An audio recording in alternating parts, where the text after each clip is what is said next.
Hello friends, स्वागत है आपका एक बार फिर से doctor Dhirendra Pawar botany class YouTube channel में। और आज का जो हमारा टॉपिक है वो टॉपिक हमारा प्रीवियस वीडियो जो था, कौन सा था प्रीवियस वीडियो जो टॉपिक था वेक्टर फॉर जीन क्लोनिंग, उसी का सेकंड पार्ट है जिसमें हम डिस्कस कर रहे थे कि वेक्टर क्या है, जिसका अपने इंट्रोडक्टरी पार्ट जो था वो पार्ट फर्स्ट में देखा था। पार्ट फर्स्ट का जो वीडियो बनाया उस पर अपन ने देखा था कि वेक्टर क्या है, उसको कैसे कंस्ट्रक्ट कर सकते हैं, एक जो अच्छा वेक्टर होगा उसके क्या गुणधर्म होने चाहिए, उसकी प्रॉपर्टीज़ क्या होनी चाहिए, और एक्सप्रेशन वेक्टर क्या है, क्लोनिंग वेक्टर क्या है, उसके मॉड्यूल कौन कौन से थे, ठीक है ना। ये सभी चीज़ें हम प्रीवियस वीडियो में पढ़ चुके हैं। नाउ इसी को हम कंटिन्यू कर रहे हैं आगे इसके सेकंड पार्ट के अंदर, जहां हम इसके एग्जाम्पल लेंगे, अलग अलग एग्जाम्पल लेंगे कि ये वेक्टर कौन कौन से हैं, जिसमें अपन देखते हैं कि जो आपके सिलेबस में दे रखा है PBR 322 वेक्टर के बारे में अपन देखेंगे। लेकिन थोड़ा सा अपन वापस क्या करते हैं, रिकॉल करते हैं ताकि आपको इजीली समझ में आ जाए। तो पहले तो अपन वेक्टर बता देते हैं कि वेक्टर क्या है। वेक्टर यहाँ अपन अब डिटेल में नहीं बताएंगे, सिंपल बस उसका ब्रीफ इंट्रोडक्शन दे रहा हूँ कि वेक्टर क्या है।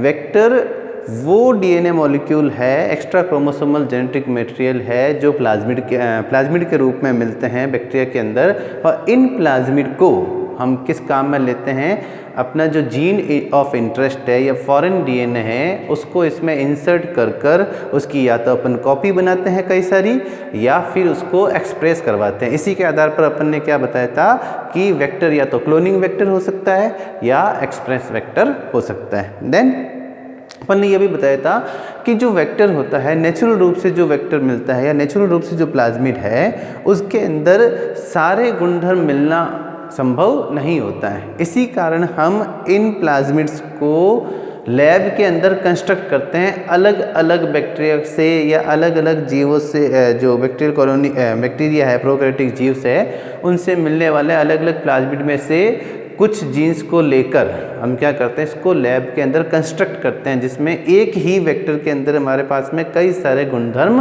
आ जाते हैं, जिसका हम क्लोनिंग के रूप में उपयोग कर सकते हैं या एक्सप्रेशन के रूप में उपयोग कर सकते हैं। तो ऐसा ही एक बहुत पॉपुलर जो वेक्टर था जीन क्लोनिंग वेक्टर, और वो कौन सा वेक्टर है, PBR 322 वेक्टर। इसको अपन क्लोनिंग वेक्टर क्यों बोल रहे हैं, क्योंकि इस वेक्टर का उपयोग जीन्स की कॉपी बनाने में, कई सारी कॉपीज बनाने में उपयोग में किया गया था, इसलिए अपन इसको क्या बोलते हैं, क्लोनिंग वेक्टर बोलते हैं, ठीक है ना। अब इसको कंस्ट्रक्ट किया गया, अभी अपन बात कर रहे हैं क्योंकि पहले भी बताया अपन ने कि ये जो क्लोनिंग वेक्टर है इनको कंस्ट्रक्ट किया जाता है, निर्माण किया जाता है, क्योंकि नेचुरल रूप से ये ऐसे नहीं मिलते हैं, इनमें कई चीज़ों को जोड़ा जाता है। तो इसकी थोड़ी सी हिस्ट्री देख लेते हैं अपन कि ये जो वेक्टर बनाया PBR 322 वेक्टर, इससे पहले जो वेक्टर बना था PSC 101 या 101 वो वेक्टर बनाया था, उसकी कई सारी डीमेरिट थी। जैसे उसमें कई सारे प्रॉपर्टीज़ नहीं थी, जैसे एक तो उसमें केवल एक एंटीबायोटिक रेसिस्टेंट था, इसीलिए जो ट्रांसफॉर्म्ड बैक्टीरियल सेल थी या ट्रांसफॉर्म बैक्टीरियल सेल जिसके अंदर अपना जो ट्रांसफॉर्म्ड वेक्टर था वो, और नॉन ट्रांसफॉर्म्ड बैक्टीरियल सेल के अंदर क्या करना था, जो सिलेक्शन करना था वो सिलेक्शन बहुत मुश्किल होता था। इसी कारण उसकी एक डीमेरिट्स थी, उसकी सीमाएँ थी। इसके अलावा उसमें और जो रेस्ट्रिक्शन साइट थी वो रेस्ट्रिक्शन साइट भी कम थी, इसीलिए अपन देखते हैं कि उसके बाद में एक ऐसे वेक्टर की आवश्यकता हुई जिसमें कम से कम 2 एंटीबायोटिक रेसिस्टेंट जीन हो, जिससे उसका सिलेक्शन इजीली किया जा सके आफ्टर ट्रांसफॉर्मेशन, ठीक है। तो इसीलिए अपन देखते हैं कि इस जो वेक्टर का निर्माण किया गया था वो 1977 के अंदर 2 साइंटिस्ट थे। कौन कौन से, एक तो फ्रांसिस्को बोलिवर ज़ैपेटा, पूरा नाम है इनका फ्रांसिस्को बोलिवर ज़ैपेटा, और दूसरा है रेमंड एल रोड्रिग्यूज। इन दोनों साइंटिस्ट ने हार्वर्ड बॉयर लेबोरेटरी, जो कि university of California San Francisco में है, वहाँ इन्होंने उसकी लैब के अंदर, हार्वर्ड बॉयर लेबोरेटरी के अंदर इस प्लाज्मिड वेक्टर का निर्माण किया, और इसका जो नाम दिया गया PBR 322, ये एक्चुअल में यहाँ पर जो अलग अलग डिनोट करता है, P जो है वो डिनोट करता है प्लाज्मिड को, ठीक है, B वो जो डिनोट करता है वो बॉलीवर को, साइंटिस्ट फर्स्ट जो है, और R जो डिनोट करता है वो रॉड्रिग्यूज को, और 322 इनकी प्रयोग संख्या है, एक्सपेरिमेंटल नंबर है, जिसके आधार पर इसका नाम रखा गया PBR322। ठीक है, तो ये एक उस वक्त का बहुत पॉपुलर प्लाज्मिड बना, प्लाज्मिड वेक्टर बना जीन क्लोनिंग के लिए, क्योंकि इसमें कई सारे गुण थे, ठीक है ना, और उन गुण को ही अपन डिटेल में लेंगे कि वो गुण कौन कौन से हैं। जैसे इसके अंदर 2 सेलेक्टेबल मार्कर जीन थे। अब यहाँ एक वर्ड आ गया सेलेक्टेबल मार्कर, अपन ने पिछले वीडियो में बताया था रिपोर्टर जीन के बारे में, ठीक है ना। तो ये जो सेलेक्टेबल मार्क है ये एक प्रकार की रिपोर्टर जीन ही है, जो किसी माध्यम के ऊपर, जिसकी वजह से इसके द्वारा जो प्रोटीन कोडित होता है उसके कारण हम किसी माध्यम के ऊपर बैक्टीरियल सेल्स को क्या कर सकते हैं, सेलेक्ट कर सकते हैं। तो है तो रिपोर्टर जीन का एक प्रकार का रिपोर्टर जीन, क्योंकि लेकिन इसको क्योंकि सेलेक्ट कर सकते हैं इसीलिए अपन इसको क्या करते हैं, सेलेक्टेबल मार्कर बोलते हैं। इसी तरह से रिपोर्टर जीन जो दूसरी प्रकार की होती है उसको अपन स्कोरेबल मार्कर बोलते हैं। स्कोरेबल मार्कर का मतलब ऐसी जीन जो अपने इंसर्ट की है, वो जीन जो इंसर्ट की है उसके साथ में कुछ जीन और डाल देते हैं अपन, ऐसी जिनका प्रोटीन प्रोडक्ट जो है उसके जो खुद को एक्सप्रेस करता है, जिसके आधार पर हम उसको आसानी से देखकर अलग कर सकते हैं, स्कोर कर सकते हैं, इसलिए उसको क्या बोलते हैं अपन, स्कोरेबल मार्कर बोलते हैं। तो जो ये बनाया गया था PBR322, इसके अंदर 2 सेलेक्टेबल मार्कर जीन मौजूद थी। कौन सी, एक तो टेट्रासाइक्लिन रेसिस्टेंट जीन और एक एम्पिसिलिन रेसिस्टेंट जीन, ठीक है। और मतलब थी का मतलब क्या हो गया, इनको अपन ने बनाया, कंस्ट्रक्ट किया इन्होंने। तो 2 अलग अलग मॉड्यूल से इन्होंने ये जीन्स ली थी, टेट्रासाइक्लिन मॉड्यूल से, और वो जो मॉड्यूल लिया था वो किससे लिया था, PSC 101 मॉड्यूल से इस मॉड्यूल को लिया गया था। जो इससे प्रीवियस बनाया गया था PSC 101 प्लाज्मिड जो वेक्टर बनाया गया था, उस वेक्टर से इस टेट्रासाइक्लिन रेसिस्टेंट जीन को लिया गया, ठीक है। इसी तरह से जो एम्पिसिलिन रेसिस्टेंट जीन है वो किससे ली गई थी, RSF 2124 जो था RSF वेक्टर, उस वेक्टर से एम्पिसिलिन रेसिस्टेंट जीन को लिया गया। और ये जो एम्पिसिलिन रेसिस्टेंट जीन है ये स्वयं अपने आप में कैसी है, जो कि ब्ला जीन है। ब्ला का मतलब होता है बीटा लैक्टेमेज जीन, ठीक है ना। और बीटा लैक्टेमेज जीन का मतलब ही क्या हो गया कि ऐसी जीन जो बीटा लैक्टेमेज एंटीबायोटिक्स जो है उस एंटीबायोटिक्स के ऊपर काम, उसके अंदर इन एंटीबायोटिक्स से संबंधित जो है वो जीन्स है। यानी कि ये जो ब्ला जीन है ये मल्टी ड्रग रेसिस्टेंट जीन है। इसमें इस ग्रुप की, बीटा लैक्टेमेज ग्रुप की एंटीबायोटिक्स के प्रति क्या होती है, प्रतिरोधकता होती है। जैसे कई सारी एंटीबायोटिक है, पेनिसिलिन है, सिफेलोमाइसिन है, या सिफेमाइसिन है, इसी तरह से एम्पिसिलिन है। इस प्रकार की एंटीबायोटिक्स जो बीटा लैक्टेमेज ग्रुप की एंटीबायोटिक्स है, इस ग्रुप से संबंधित जीन जो थी वो ब्ला जीन, ये जीन इसके अंदर डाली गई थी, जो कि क्या है, जिसको अपन नॉर्मली क्या बोलते हैं, एम्पिसिलिन रेसिस्टेंट जीन बोलते हैं, ठीक है। इसके अलावा अपन देखते हैं कि इसकी जो विशेषता है, इसका जो गुण है, उसके अंदर एक होता है ओरिजिन ऑफ रेप्लिकेशन जीन मौजूद है इसके अंदर। अब अपन ने जब इसके गुणधर्म की बात की थी पिछले वीडियो में, उसमें अपन ने बताया था कि एक अच्छा वेक्टर वो होगा जिसमें कम से कम, सबसे पहला गुणधर्म ही क्या था इसका, जिसमें कम से कम एक ओरिजिन ऑफ रेप्लिकेशन पॉइंट होना चाहिए, जिससे ये अपनी प्रतिकृति स्वयं बना सकता है। तो इसमें भी अपन देखते हैं कि जब इसको कंस्ट्रक्ट किया गया तो उसमें एक ओरिजिन ऑफ रेप्लिकेशन जीन भी डाला गया, जो कि PMB1 जो वेक्टर था। और ये जो वेक्टर है वो क्लोज रिलेशन है किसका, कॉल E1 का। कॉलिसिन अपन ने बात की थी पिछले वीडियो में, कॉलिसिन क्या है, ये भी एक प्रकार का कॉल मॉड्यूल है, मॉड्यूल की जब बात की थी, जो कि एक प्रकार का कॉल मॉड्यूल है। तो ये PMB1 जो वेक्टर था, जो कि कॉल E1 का क्लोज रिलेटिव है, उससे ये ओरिजिन ऑफ रेप्लिकेशन जो है वो जीन लिया गया, तो वो इसके अंदर डाला गया। इसके अलावा अपन देखते हैं कि जो ये टेट्रासाइक्लिन रेसिस्टेंट जीन है, इस टेट्रासाइक्लिन रेसिस्टेंट जीन के अंदर कम से कम 11 प्रकार के एंटी रेस्ट्रिक्शन एंजाइम जो है, उन रेस्ट्रिक्शन एंजाइम की साइट है, कम से कम 11 रेस्ट्रिक्शन एंजाइम की इसके अंदर क्या है, साइट है।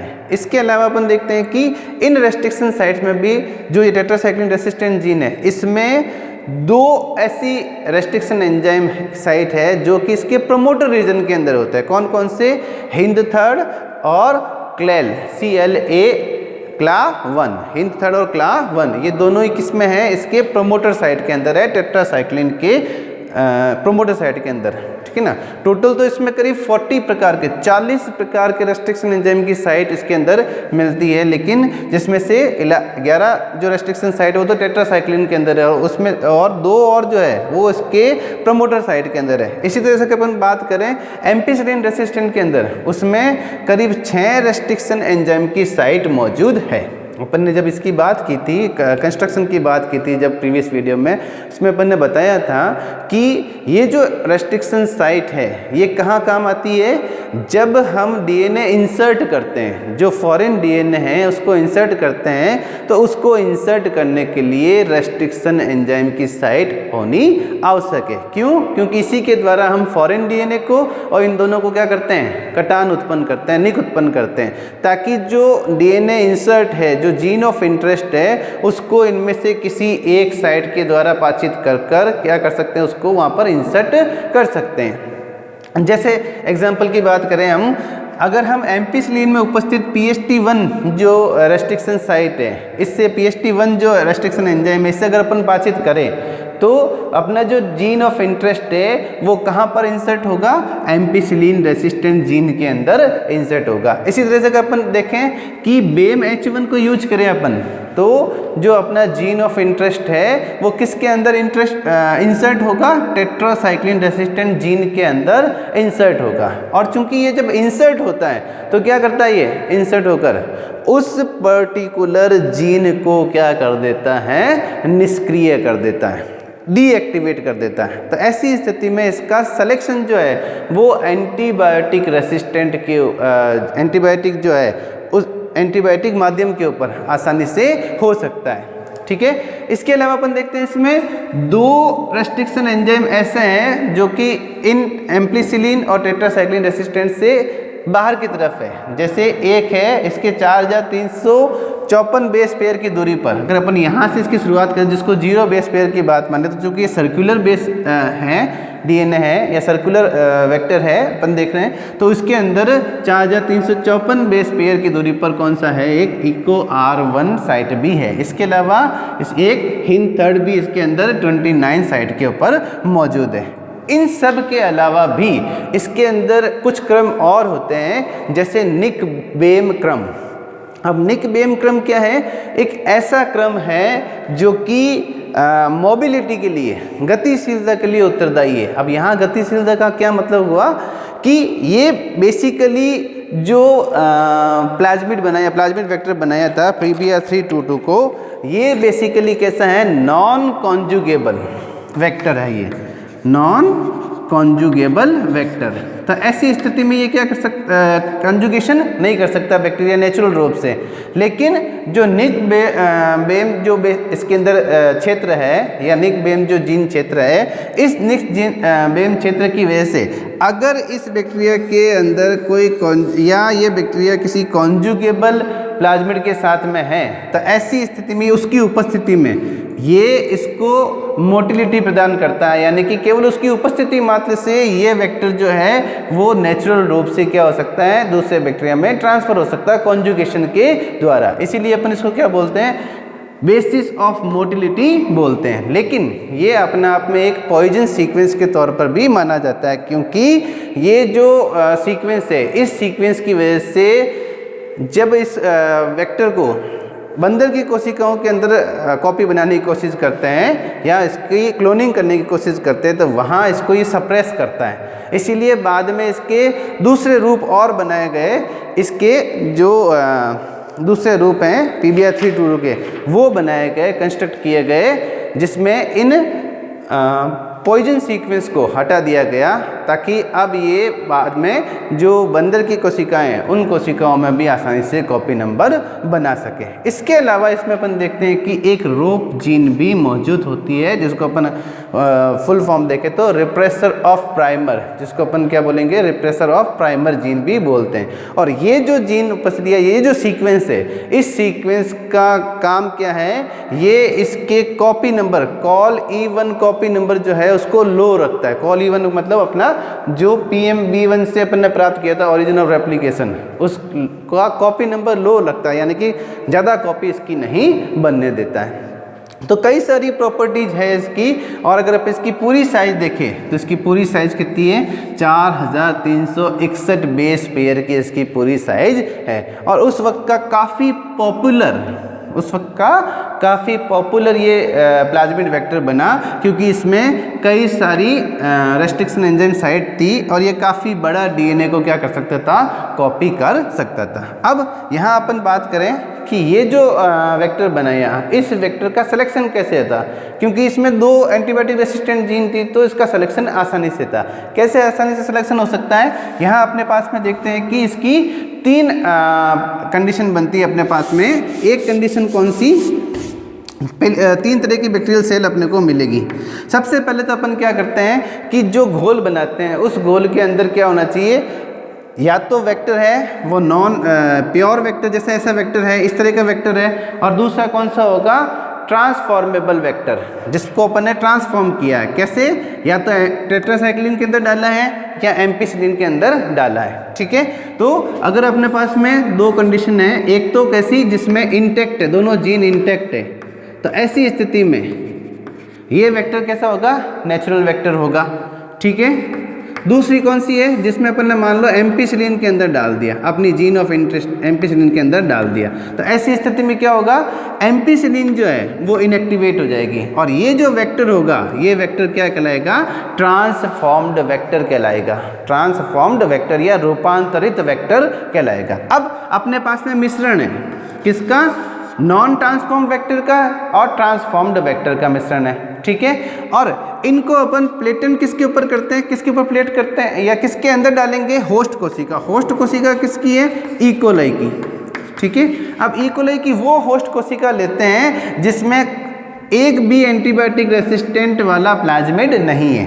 तो कैसी अपने पास में स्थितियाँ हो गई, पहली वो बैक्टीरियल सेल जिसमें कोई प्लाज्मिड नहीं है, ठीक है, किसी प्रकार का। दूसरी वो बैक्टीरियल सेल जिसमें नेचुरल प्रकार का वेक्टर है, यानी कि जिसमें एम्पिसिलिन और टेट्रासाइक्लिन दोनों से रेसिस्टेंट या दोनों से प्रतिरोधकता उपस्थित है। तो ऐसी स्थिति में अपने पास में क्या इंटेक्ट जीन है, एम्पिसिलिन और कौन सी, टेट्रासाइक्लिन वाली इंटेक्ट जीन है। और तीसरी कंडीशन कौन सी हो गई, जिसमें अपन देखते हैं कि जो बैक्टीरियल सेल है उसके अंदर ट्रांसफॉर्म्ड वेक्टर वाली बैक्टीरियल सेल है, जिसमें एम्पिसिलिन में अपन ने क्या डाला था, जीन ऑफ इंटरेस्ट डाला था। इस कारण से एम्पिसिलिन कैसी है अपने पास में, अक्रिय जीन हो गई। अब ये एम्पिसिलिन के ऊपर ग्रो नहीं कर सकती, तो इसका सिलेक्शन कैसे करेंगे। सबसे पहले अपन देखते हैं कि इन बैक्टीरियल सेल को टेट्रासाइक्लिन, ये जो मिक्सर है, जिस मिक्सर के अंदर नॉर्मल सेल भी हो सकती है, नॉर्मल वेक्टर वाली सेल भी हो सकती है और ट्रांसफॉर्म्ड वेक्टर वाली भी सेल हो सकती है। तो सबसे पहले इन कोशिकाओं, इस मिश्रण को अपन किसके ऊपर प्लेट करते हैं, ये कौन सी प्लेट्स के ऊपर, जिसमें टेट्रासाइक्लिन क्या हो, एंटीबायोटिक हो। अब ऐसी स्थिति में क्या होगा, चूंकि जिन कोशिकाओं में किसी प्रकार का प्लाज्मिड है ही नहीं, किसी प्रकार का वेक्टर है ही नहीं, तो वो दोनों ही प्रकार के एंटीबायोटिक से क्या है, सेंसिटिव है। इस कारण से वो सारी कोशिकाएं जिसके अंदर गया ही नहीं है, किसी प्रकार का प्लाज्मिड है ही नहीं, किसी प्रकार का वेक्टर है ही नहीं, वो सारी कॉलोनीज क्या हो जाएगी, मर जाएगी। सेलेक्ट कर लेंगे हम। अब ये सिलेक्शन प्रोसेस एक और है, कैसे, क्योंकि अगर वो कोशिकाएं मर गई तो हम अगर जो रूपांतरित है वो भी मर सकती है। तो इसके लिए एक और मेथड है, replica plating method. Replica plating method क्या है कि मान लो ये अपनी ओरिजिनल कॉलोनी थी जिसमें किसी प्रकार का एंटीबायोटिक नहीं है, तो ऐसी स्थिति में क्या होगा, तीनों प्रकार की सेल्स ग्रो होगी इसके अंदर। ठीक है, अब इस सेल को अपन, इस प्लेट को अपन क्या बोलते हैं, मास्टर प्लेट बोलते हैं। इस प्लेट को क्या बोलेंगे, मास्टर प्लेट। और अपन ये क्या करते हैं, एक लकड़ी का गुटका लेते हैं जो इसकी साइज का होता है, और उसके ऊपर अपन ऑटोक्लेव किया हुआ एक मखमल का टुकड़ा उसके ऊपर बांध देते हैं, ठीक है। और अब इसको अपन क्या करते हैं, इस प्लेट को मार्किंग करते हैं A, B, C और D, यानी कि इसकी डायरेक्शन की मार्किंग कर दी अपन ने। और मान लो यहाँ पर अपने क्या है, कॉलोनीज है, ठीक है, इस जगह पर कॉलोनीज है। अब अपन क्या करते हैं, जो अपन ने इसका जो लकड़ी का गुटका बनाया था अपन ने, उसको इसके ऊपर क्या करते हैं, थोड़ा सा प्रेस करते हैं। प्रेस करने से क्या होगा, कुछ बैक्टीरिया जो है इसके ऊपर चिपक जाएंगे, लेकिन उसकी पोजीशन क्या रखेंगे अपन, जो नेक्स्ट अपन ने बनाई है प्लेट, जिस प्लेट के अंदर क्या होगा, टेट्रासाइक्लिन होगा, तो उसको उसी पोजीशन के ऊपर क्या करते हैं, टच करते हैं। ये कहलाती है इसकी रेप्लिका कहलाती है। ये क्या कहलाएगा, रेप्लिका कहलाएगी। तो अब जिस जगह पर ये बैक्टीरियल कॉलोनी थी, उनमें से कुछ बैक्टीरिया उसी जगह पर क्या होंगे, चिपक जाएंगे, जो उस कपड़े के ऊपर चिपके हुए हैं। अब इनमें से केवल वही कॉलोनीज ग्रो करेगी जिसमें अपना एक तो नॉन ट्रांसफेरेबल वेक्टर गया और ट्रांसफरेबल वेक्टर, यानी कि जो रूपांतरित वेक्टर है वो और अरूपांतरित वेक्टर जो है वही कोशिकाएं ग्रो करेंगी। जिसके अंदर किसी प्रकार का वेक्टर नहीं गया है वो कोशिकाएं ग्रो नहीं करेंगी। क्यों? क्योंकि उसमें किसी प्रकार के रेसिस्टेंट है ही नहीं। तो मान लो यहाँ की कॉलोनी के अंदर क्या हुआ कि नहीं गया, तो ऐसी स्थिति में हम मास्टर प्लेट के अंदर पता कर लेंगे कि हाँ ये कॉलोनी जो थी उनमें किसी प्रकार का वेक्टर गया ही नहीं है, ठीक है। अब दूसरे स्टेप पर, पहले स्टेप तो ये था, दूसरे स्टेप पर अपन इसके अंदर क्या डालेंगे, फिर से वही प्रोसेस करेंगे, ठीक है ना। अब यहाँ से कॉलोनीज लेंगे, ठीक है, जो जिस जगह पर थी ना उसमें से उन कॉलोनीज को लेंगे जिन कॉलोनी के अंदर क्या है अपना या तो अरूपांतरित वेक्टर है या रूपांतरित वेक्टर है, ठीक है। अब इनको प्लेटन किसके ऊपर करेंगे, एक नई के ऊपर करेंगे, नई प्लेट के ऊपर, लेकिन पोजीशन वही रखेंगे, A, B, C और D, पोजीशन वही रखी। अब इसको अपन किसके ऊपर करेंगे, एम्पिसिलिन रेसिस्टेंट, एम्पिसिलिन वाले एंटीबायोटिक के ऊपर करेंगे। चूंकि अपना जो वेक्टर था उस वेक्टर में अपन ने जीन ऑफ इंटरेस्ट किस में डाली थी, एम्पिसिलिन रेसिस्टेंट जीन में डाली थी। इस कारण से ये जो जीन है एम्पिसिलिन रेसिस्टेंट जीन, ये जीन कैसी हो जाएगी, अपने पास में इनएक्टिवेट हो जाएगी। यानी कि अब जो अपना रूपांतरित वेक्टर है जिसमें अपना जीन ऑफ इंटरेस्ट है, मान लो यहाँ पर है, वो जीन ऑफ इंटरेस्ट यहाँ पर होने की वजह से ये जीन कैसी हो गई, अक्रिय हो गई। और अब ये इस वेक्टर वाली कोशिकाएं एम्पिसिलिन माध्यम के ऊपर जीवित नहीं रह पाएंगी। तो फिर से प्लेटन करते हैं इसको, तो मान लो यहाँ और यहाँ वाली जो कोशिका थी इस जगह पर कोशिकाएं नहीं बनी, बाकी सारी बन गई, ये बन गई, ये नहीं बनी, ये बन गई। इसी तरह से ये दो नहीं बनी और यहाँ पर ये दो नहीं बनी। तो इसका मतलब ये दो कॉलोनियाँ हैं, दो कॉलोनी यहाँ, दो कॉलोनी यहाँ और एक कॉलोनी यहाँ पर। इन कॉलोनीज के अंदर क्या था, अपना जीन ऑफ इंटरेस्ट वाला वेक्टर था। तो मास्टर प्लेट से उसी पोजीशन पर एक ये वाली, ये दो वाली और ये दो, इन दोनों कॉलोनीज को अपन उठा लेंगे, सिलेक्शन कर लेंगे। कैसे सेलेक्ट किया अपन ने, एंटीबायोटिक रेसिस्टेंट के द्वारा। और चूंकि इसमें दो एंटीबायोटिक, कम से कम दो एंटीबायोटिक थी, इसीलिए अपना जो रूपांतरित वेक्टर वाली कोशिकाएं थी उनको सेलेक्ट करना आसान हो गया। तो ये जो PBr322 था ये उस समय काफ़ी पॉपुलर हुआ, किसके लिए, जीन क्लोनिंग के लिए। आज की तारीख में तो हम देखते हैं कि PCR मशीन के द्वारा हम आसानी से जीन को क्लोन कर सकते हैं, जीन की सैकड़ों प्रतियां प्राप्त कर सकते हैं। लेकिन इनिशियल दौर में हम देख रहे हैं, देखते कि जीन की क्लोनिंग के लिए हम क्या काम में लेते थे, वेक्टर को काम में लेते थे। तो ये नेक्स्ट वेक्टर हो गया अपना कौन सा, PBr322 वेक्टर। नेक्स्ट वीडियो में अपन देखेंगे और भी कई तरह के वेक्टर, जैसे बैक है, यैक है, ह्यूमन आर्टिफिशियल क्रोमोसोम है, PSC क्रोमोसोम